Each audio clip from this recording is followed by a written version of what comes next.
नमस्कार, home food Marathi या चॅनलवरती आपले स्वागत आहे. आज आपण हिवाळा स्पेशल मस्त मसाला चहा बनवणार आहे आणि चहासाठी लागणारा जो मसाला आहे तो सुद्धा आपण बनवणार आहोत. बघा, मसाल्याचे सर्व साहित्य घेतले आहे. चहा मसाल्याचे साहित्य पाहूया. बघा, सुरुवातीला मी सुंठ घेतलेला आहे. सुंठाचे प्रमाण तुम्ही आवडीप्रमाणे कमी जास्त तुम्ही करू शकता. त्यानंतर बघा, मी कलमी घेतलेली आहे. 2 इंचाचे 4 ते 5 तुकडे घेतलेले आहेत. कलमीचे प्रमाण सुद्धा आवडीप्रमाणे तुम्ही कमी जास्त करू शकता. 1 चम्मच मी त्यामध्ये सोप घेतलेली आहे. 1 चम्मच मिरे घेतलेले आहे.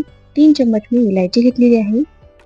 1 चम्मच मी लवंग घेतलेली आहे आणि 1 मसाला इलायची घेतलेली आहे. आता हे संपूर्ण साहित्य एका पॅन मध्ये आपण थोडंसं गरम करून घेऊया. गरम करून घेतल्याने पावडर सुद्धा छान होते आणि आपला मसाला सुद्धा भरपूर दिवस छान टिकतो. या मसाल्यापासून तुम्ही चहा बनवलेला हिवाळ्यामध्ये तुम्हाला फायदे मिळतील. बघा, अशा पद्धतीचा तुम्ही चहाचा मसाला बनवून ठेवला आणि याचा चहा जर तुम्ही पिला तर तुम्हाला सर्दी खोकल्याचा त्रास सुद्धा होणार नाही. जॉईंट पेनचा त्रास होत असेल तो सुद्धा होणार नाही. 1 ते 2 किलो आरामशीर तुमचं वजन सुद्धा कमी होईल. बघा, अशा पद्धतीचे चहा बनवले तुम्हाला फायदे आहेत. तर या हिवाळ्यात नक्की तुम्ही अशा पद्धतीचा चहा मसाला बनवा.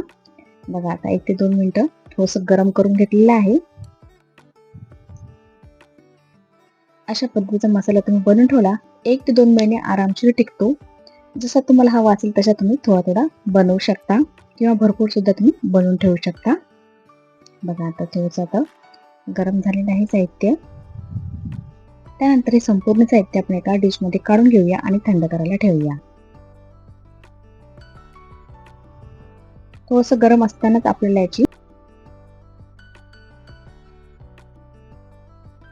मसाल्याची पावडर बनवायची आपल्याला. बघा, यामध्ये जे जाड तुकडे आहेत तुम्ही अडकित्या सहाय्याने बारीक करून घेऊ शकता.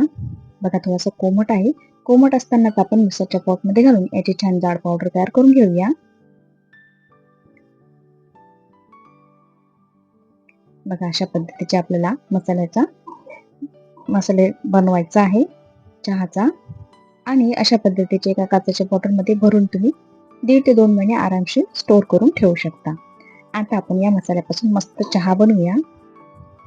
बघा, 1 कप दूध घातलेला आहे, थोडंसं पाणी घातलेलं आहे आणि 1 चम्मच मी साखर घेतलेला आहे. साखर आणि चहा पत्तीचे प्रमाण तुम्ही आवडीप्रमाणे कमी जास्त तुम्ही करू शकता. आणि 1 चम्मच मी त्यामध्ये चहा पावडर घातलेली आहे. पाव चम्मच मी चहाचा मसाला घातलेला आहे. चहाचा मसाला सुद्धा आवडीप्रमाणे तुम्ही कमी जास्त करू शकता. तुम्हाला जर स्ट्रॉंग चहा हवा असेल तुम्ही मसाल्याचे प्रमाण सुद्धा वाढवू शकता. बघा, मस्त घट्टसर आपला बासुंदी सारखा चहा तयार झालेला आहे. गरमागरम हिवाळ्यामध्ये असं मस्त कडक आणि गरमागरम चहा तुम्ही बनवून बघा एकदा. मस्त असा आपला चहा तयार होत आहे. आपला चहा आता तयार झालेला आहे.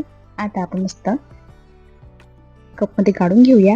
बघा, आपला गरमागरम चहा मस्त कडक कसा तयार झालेला आहे. तुम्हाला जर माझी रेसिपी आवडली असेल तर लाईक आणि सबस्क्राईब करायला विसरू नका आणि कमेंटद्वारे नक्की कळवा की माझी रेसिपी तुम्हाला कशी वाटलेली आहे. लगेच भेटूया नवीन रेसिपी सोबत. तोपर्यंत बाय.